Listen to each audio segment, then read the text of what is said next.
मुसलमान को इंडिया की जीत से नाराज़गी थी और इस तरह से ये मामला बिगड़ा है। ये परसेप्शन चूँकि देश में बहुत सारे लोगों ने पहले से ही बना रखा है कि मुसलमान जो हैं वो देश विरोधी हैं। वो इंडिया की जीत के नाम पर मस्जिदों और धर्म स्थलों के बाहर सिर्फ शोर शराबा करना और नारा करना उनका काम था। सुतली बम मस्जिद पर फेंका गया। अब इसका इंडिया की जीत से क्या लेना देना था? हमारी मस्जिद न पाकिस्तान में है न हमारे महल्ले बांग्लादेश में।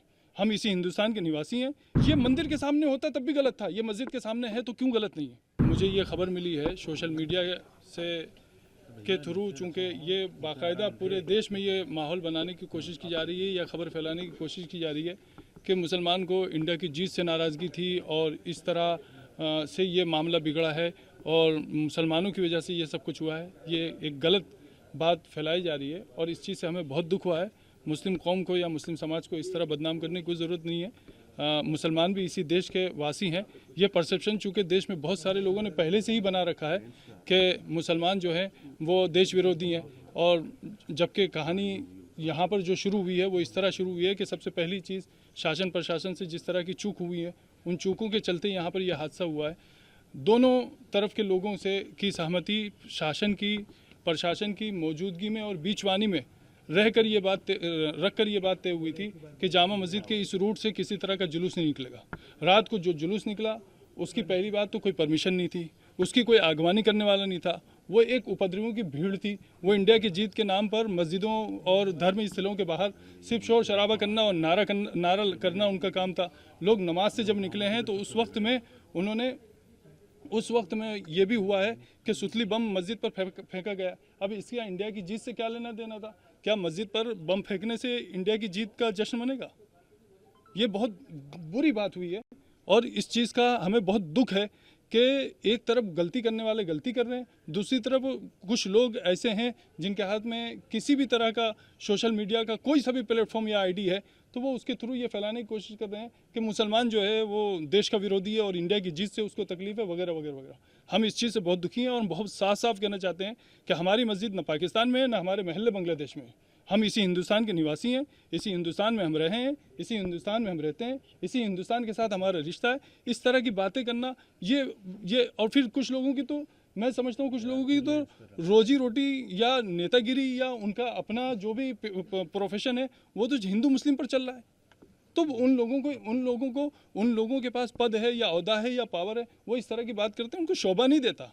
मतलब ठीक है, आप किसी की चापलूसी कर सकते हैं लेकिन आप किसी की बात से उस वक्त तक सहमत नहीं हो सकते जब तक उसमें सच्चाई ना हो। लेकिन जो आरोप लगाए जा रहे हैं दूसरी तरफ से भी, मैं उसी आरोप तरफ से लगाए जा रहे हैं। दूसरा पक्ष ये कह रहा है कि कोई पटाखा नहीं फोड़ा गया, दूसरा पक्ष ये भी कह रहा है कि जुलूस निकल रहा था, हमने भारत माता तक की जय के नारे लगाए, पीछे से पत्थरबाजी हुई। मस्जिद से वैसा उनका इस प्रकार की वीडियो भी आ रही है कि मस्जिद से कुछ लोग निकल रहे हैं और एक नारे समझ गया, मैं आपकी बात समझा। अब मेरी बात को जरा ध्यान से सुनिए।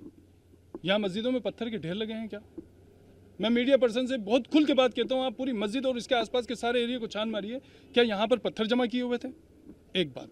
दूसरी बात, मेरा बुनियादी सवाल यह है कि जिस एरिया से जुलूस नहीं निकलना प्रशासन की मौजूदगी में बीचवानी में रहकर दोनों पक्षों के बीच तय हो चुका था, उस वक्त में जुलूस का उसी रूट से निकलना, बगैर आगवानी करने वालों और उसके संयोजकों के बगैर निकलना, नारों के साथ निकलना, नमाज के वक्त में निकलना, क्या ये सब इस देश में मतलब पनपने की बातें हैं या महू में इस तरह सद्भावना पैदा होगी?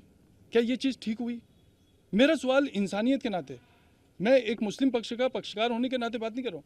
मेरा कहना यह है कि क्या ये मंदिर के सामने होता तब भी गलत था, ये मस्जिद के सामने है तो क्यों गलत नहीं है? अगर ये मंदिर के सामने होता तो गलत था, तो ये मस्जिद के सामने है तो क्यों गलत नहीं है? तो ऐसी जो बातें आ रही हैं कि जुलूस तो निकाल सकते हैं, जैसा कि आपने कहा कि क्या बिना परमिशन के जुलूस निकलेंगे? मैं आपसे लिखा हुआ ले लूँ? नहीं, देश की जीत के जुलूस के लिए कोई रूट तो होता है, कुछ गाइडलाइंस तो होती हैं, कुछ तो व्यवस्था होती है। नहीं तो पॉलिटिक्स अगर कोई वो होता तो बिल्कुल गाइडलाइन होती है, तो देश की जीत का तो नहीं, देश की जीत के जश्न, आपने बताया, मेरी बात सुनो, देश की जीत के जश्न के लिए कुछ तो थोड़ा तो कहीं तो कुछ तो पाबंदी होगी ना। जो वीडियो मार्केट में चल रहे हैं उसमें मुस्लिम समाज के लोग पत्थर फेंकते हुए नजर आ रहे हैं, उस पर क्या कहना है? नहीं, दूसरी तरफ से तो फूल आ रहे थे, बस यही कहूँगा मैं। यानी कि दोनों तरफ से पथराव हुआ। बिल्कुल बिल्कुल ठीक है, मैं मान रहा हूँ ना भाई, पथराव ऐसा नहीं, मैं ये नहीं कह रहा हूँ। अब रात को मुझे किसी मीडिया पर्सन ने पूछा कि साहब जिन लोगों ने किया है वो उपद्रवी थे, मुसलमान में जिनके रिकॉर्ड खराब है उन्होंने किया, तो मैंने कहा हाँ, उधर से तो दूध के दूल्हे फेंक रहे थे। ये तो कोई बात नहीं हुई ना, मतलब अच्छा नहीं लगता। कोई एफआईआर वगैरह की गई है?